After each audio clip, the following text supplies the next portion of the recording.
रंगरेज की आवाज कहे झूठ को बेनकाब, सलाखों में होंगे गुनेगार। हमारे कैमरे में ही जुल्म करने वाला अधिकारी, अब मिलेगा इंसाफ, खबर 100% सच। देखते रहिए रंगरेज की आवाज।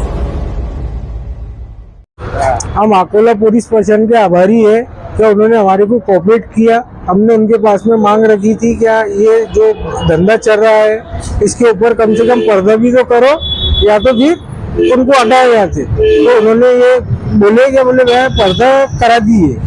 उनके हम सबके आभारी है, पुलिस प्रशासन के, और यहाँ पे जो औरतें काम करते हैं उनकी भी। बड़ी खुशी की बात यह है कि मासूम शाह, मरघट, फिरदौस कॉलोनी, यहाँ से जितने भी शरीफ लोग जब गुजरा करते थे तो शर्म से उनकी मुंडी नीचे हो जाया करती थी। कॉलेज की लड़कियां यहाँ से गुजरती थी तो कहीं ना कहीं शर्मिंदगी समाज के अंदर होती थी। हमने जो है वो एसडीपीओ साहब को एक मेमोरेंडम दिया था, उसमें मांग की थी कि वैश्यवृत्ति का यहाँ पर जो मामला चल रहा है उसको बंद किया जाए। और हमने ये भी मांग की थी कि ताबड़तोड़ ये सारी चीजें बंद होने से तो रही है, लेकिन कम से कम इतना इंतजाम जरूर किया जाए कि यहाँ से गुजरने वालों को किसी भी किस्म की कोई तकलीफ ना हो। तो उसके बाद में हमने एसपी साहब को भी मेमोरेंडम दिया था। 7 दिन का हम लोगों ने अल्टीमेटम दिया था कि भाई अगर 7 दिन के अंदर ये हमारी मांगों को अगर पूरा नहीं किया जाता है तो हम लोकशाही मार्ग से आंदोलन करेंगे। कुछ दिन 2 दिन से हमारी पुलिस प्रशासन के साथ में मीटिंग हो रही थी। उस मीटिंग का निर्णय ये निकला कि भाई ये जो वैश्यवृत्ति का जो धंधा चल रहा है तो इसको एक पर्दा लगाया जाए।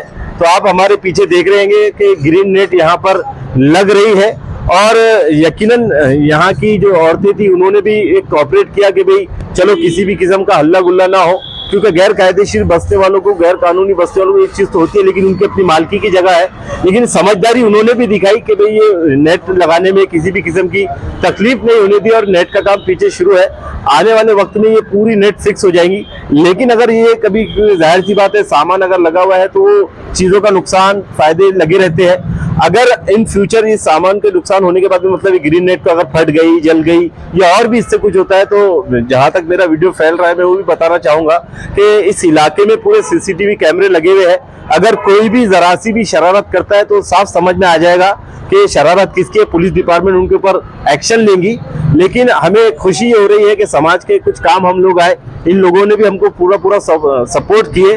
तो इस तरह के जो कार्य अगर हो रहे हैं, अगर आपके इलाके में भी ऐसा कुछ होता है तो आप कंप्लेन कर सकते हैं। यकीनन ये कुछ लाइसेंस धारक वगैरह नहीं होते हैं, बल्कि कानून तो ये कहता है कि भाई इनको लाइसेंस मिलता ही नहीं है।